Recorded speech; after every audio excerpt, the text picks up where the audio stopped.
पर रहते हैं या बाहर भूमि से बाहर रहते हैं, किसी को प्रेत बाधा भूत बाधा है तो एक पीपल का पत्ता लेना जिसमें डंडी लगी हो, उसको 3 बार यूं यूं दिखा देना, उसकी भूत बाधा समाप्त। और यदि किसी को पढ़ाई में दिक्कत हो रही है, याददाश्त में कमजोरी है, तो उस पीपल के पत्ते पर मात्र परमात्मा का, श्री राम जी का स्मरण करना, माता सरस्वती का स्मरण करना और उस बच्चे को एक ताबीज बना करके हाथ में बांध देना, उसको सरस्वती प्रकट हो जाएगी, उसका दिमाग विकसित हो जाएगा।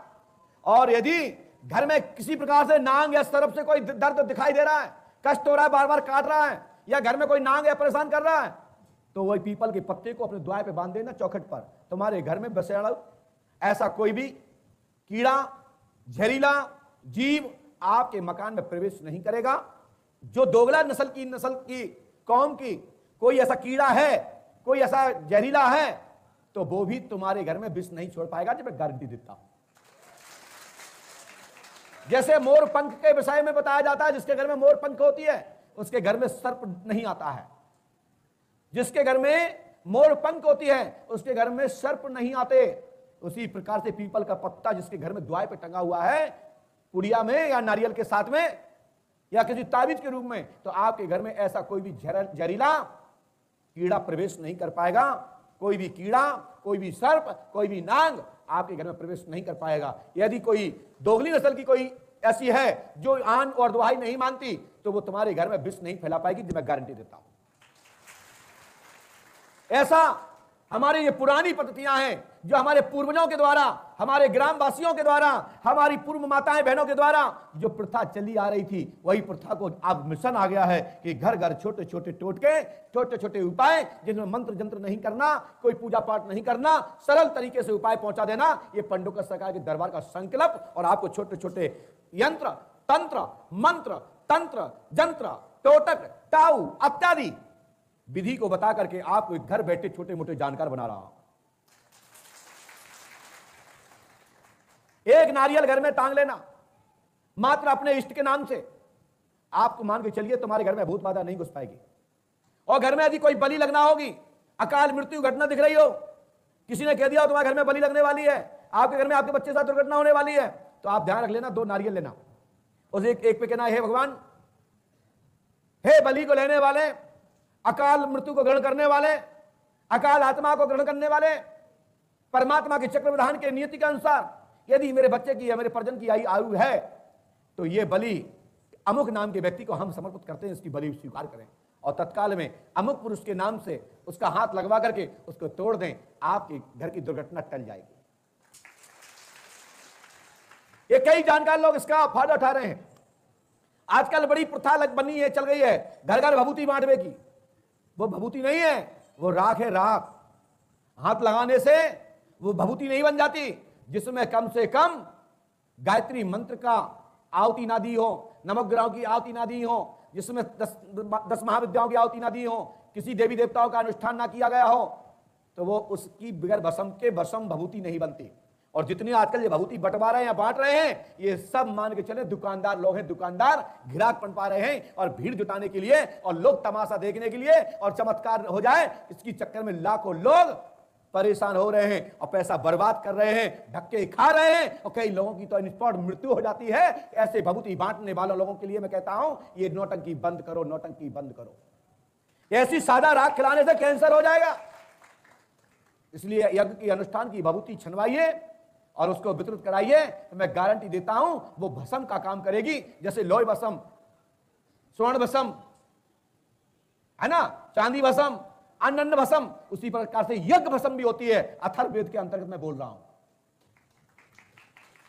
आजकल तो क्या है, कितनी भस्म आए कहां, तो उन्होंने 10,000 50,000 कंडे जलवा दिए। मौका पड़ा तो बगल का एक घूरा उठाया, छनवाया और पुड़िया बनवाई और किसी से बंटवा दिया, बोले बाबा की भभूति है। उससे मरोगे नहीं तो क्या होगा। इसलिए ये तो देख लो, भभूति भी खाने के पहले एक बार भभूति को खुशबू लेके देख लो कि इसमें घृत की खुशबू आ रही कि नहीं आ रही। इसमें तिल चावल की, हमारे यहाँ जो औषधि उसमें यज्ञ के अनुष्ठान में डाली जाती हैं, अगर तगर नगर मथा पत्थर फूल जटामासी इत्यादि, यदि उसमें खुशबू आती है, जैसे सब्जी की खुशबू आती है ना, ऐसे भभूति खुशबू आती है। अच्छे अच्छे पक्के पकवानों की खुशबू आती है ना, ऐसे भभूति की खुशबू आती है।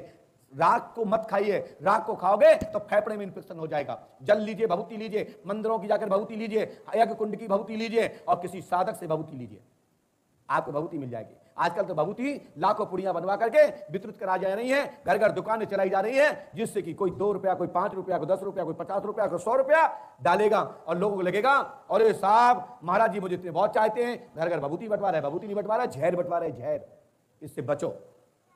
यदि आपको भभूति खाने का शौक है तो घर में ओम नमः शिवाय का जाप करिए, उसका 10 श्रवण कीजिए, गूगल कपूर जलाइए, अपने गुरु मंत्र का जाप कीजिए, वहां की भभूति उठाइए, मस्तक पे लगाइए, आप खा लीजिए, आपको पंडोकर धाम की भभूति प्राप्त हो जाएगी और आपको वैष्णो माता की प्राप्त हो जाएगी, आपको पीताम्बरा पीठ की प्राप्त हो जाएगी, आपको दुनिया के सभी देवी देवताओं की हो जाएगी जिसके नाम से हवन करोगे, उससे बड़ी कोई भभूति नहीं है। और आपको लगता है कि हमारे घर में ज्यादा संकट है, हम कुछ नहीं जानते, तो आप इतना करिए, मात्र पंडोकर सरकार का स्मरण करिए, द्वारकाधीश का स्मरण कीजिए, बांके बिहारी का स्मरण कीजिए और राम जी महाराज अयोध्यानाथ का स्मरण कीजिए। बांके बिहारी का नाम लेते हुए, हनुमान जी का नाम लेते हुए, बाबा शंकर का नाम लेते हुए, माता पुष्पावती का स्मरण करते हुए आप तो एक नारियल घर में रख लीजिए, साक्षात आपके घर में इष्ट का पदार्पण हो जाएगा। ऐसा नहीं दुकान से नारियल लिया और रख लिया, बोले बाबा हनुमान जी इसमें आ जाए, हनुमान जी से नहीं आते हैं। श्रद्धा भक्ति से उनका आह्वान कीजिए और ध्यान करके चिंतन मनन करते हुए परमात्मा का आह्वान कीजिए और कहिए प्रभु आप इस नारियल पर आकर का अपना स्तन ग्रहण करें और अपने पूजा घर में रख दीजिए। मैं गारंटी देता हूं कि आपका अनुभव सामने आने लगेंगे, आपकी पूर्वज अत्याधिक खुश हो जाएंगे और आपके घर की बाधा खत्म हो जाएगी। जो मैं जितना उपाय बता रहा हूं सरल बता रहा हूं। बोलिए श्री हनुमान जी पंडोकर सरकार की। जब भी मंदिर में जाते हो तो इस तरह से हाथ करने चाहिए, हे हनुमंतलाल जी महाराज, पंडोकर सरकार, राम जी महाराज, हम आपकी शरण में आए हैं। और जो माताएं बहनें हैं वो झोली पसारते हैं, जो भाई लोग हैं कुर्ता शहद को उठा लें और कहें भगवान मैं तो भिखारी हूं, मैं तो आपकी शरण में आया हूं, बस कृपा करें, यदि मेरी समर्था हो तो इसमें भीख डाल दें, अन्यथा कृपा करें, हमें कुछ नहीं चाहिए, हमें तो आपकी शरण चाहिए। और जब शरण प्राप्त हो जाएंगे तो भीख की आवश्यकता नहीं पड़ेगी, आपको माला माल का एक कोठा मिल जाएगा, खजाना मिल जाएगा। बोलिए श्री हनुमान जी पंडोकर सरकार की, सत गुरुदेव भगवान श्री आतिमान जी महाराज की जय। जय श्री राम। बोलिए संकट मोचन श्री हनुमान जी पंडोकर सरकार की। इसके बाद जिनका नाम ओम प्रकाश बंजारे हो,